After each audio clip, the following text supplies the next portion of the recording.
사망률은 높은 편입니다. 다시 재발해서 출혈이 일어날 수 있는 가능성이 이제 어떤 증상이 나타나는가. 특히나 머리에 두통이 있으면서 구토를 할 경우에는 뇌졸중을 반드시. 안녕하세요. 전문직 부부 TV입니다. 저는 대학병원에서 뇌졸중 환자를 많이 봐온 편인데요. 이번에 배우 강수연님 소식을 뉴스로 접하고 좀 안타까운 마음이 들어서 뇌출혈에 대해서 좀 더 알리고자 설명을 해볼까 합니다. 먼저 뇌졸중은 뇌경색과 뇌출혈 이 두 가지를 포함하는 개념입니다. 뇌경색은 뇌에 있는 혈관이 막히는 것이고 뇌출혈은 뇌에 있는 혈관이 터지는 것입니다. 강수연님의 병인이 된 것은 두 번째 말한 이 뇌출혈이라는 것인데요. 이 뇌출혈은 크게 두 가지로 또 나뉘는데 뇌내 출혈과 지주막하 출혈로 나뉘게 됩니다. 뇌내 출혈의 경우에는 작은 혈관들이 터져서 출혈이 발생하는 것으로 고혈압 환자에서 잘 발생을 하게 되는데요. 한번 발생을 하면 사망률은 높은 편입니다. 하지만 생존을 하게 되면 한 3개월 내에 걸쳐서 빠른 회복을 보이게 됩니다. 특히나 이런 분들이 조심하셔야 되는데 본인이 아밀로이드 혈관병증이나 뇌에 종양이 있거나 혈관염이 있거나 아니면 항응고제를 사용하신 분들은 뇌내출혈이 발생할 위험성이 보통 사람에 비해서 좀 더 높다고 할 수가 있습니다.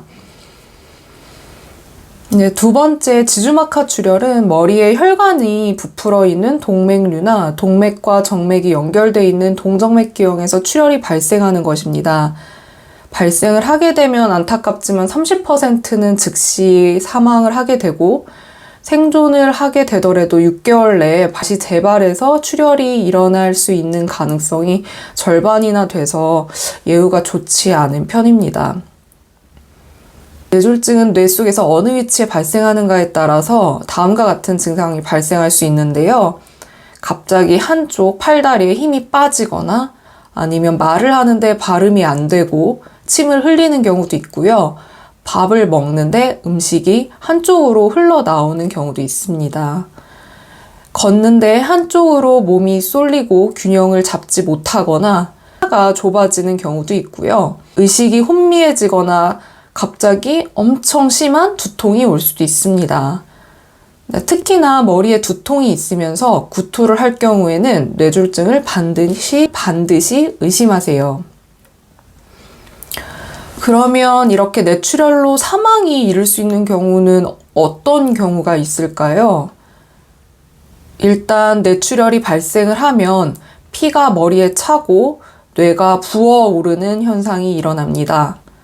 그런데 다들 아시다시피 우리의 뇌는 딱딱한 두개골로 감싸있기 때문에 빠른 조치를 하지 않으면 뇌가 점점 눌리고 뇌세포가 손상이 됩니다.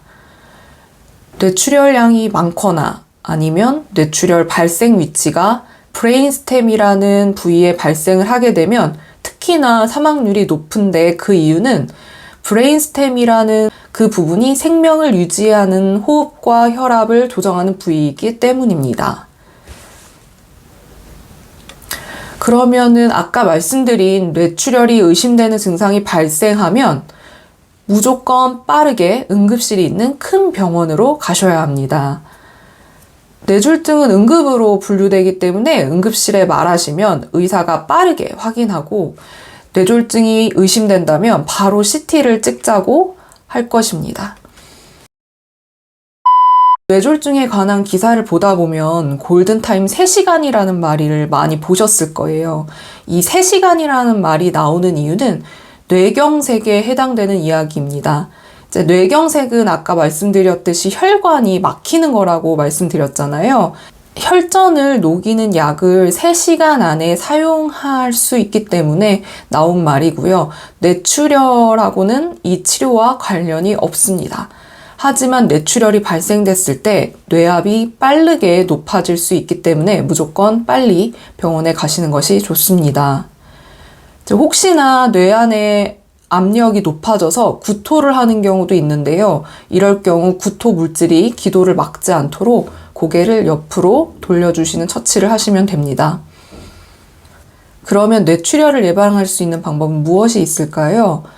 고혈압이 있으신 분들, 특히 수축기 혈압이 높으신 분들은 혈압약을 꾸준히 복용을 하고 혈압을 잘 체크하셔야 합니다.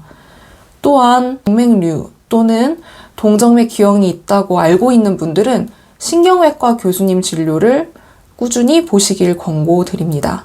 뇌출혈이나 뇌경색에 대해서 너무 겁먹으실 필요는 없어요, 평소에. 요즘에 환자분들이 뇌졸중 증상에 대해서 인식이 높아져서인진 모르겠지만 빠르게 병원으로 오시고 그 때문에 뇌졸중 후에 심한 장애가 남는 경우는 확실히 적어진 것 같습니다. 하나만 기억하시면 됩니다. 의심되면 빨리 응급실로. 뇌졸중을 예방하거나 막는 것은 쉽지 않은 일이지만 다른 대처를 하실 수 있으면 좋겠습니다. 감사합니다.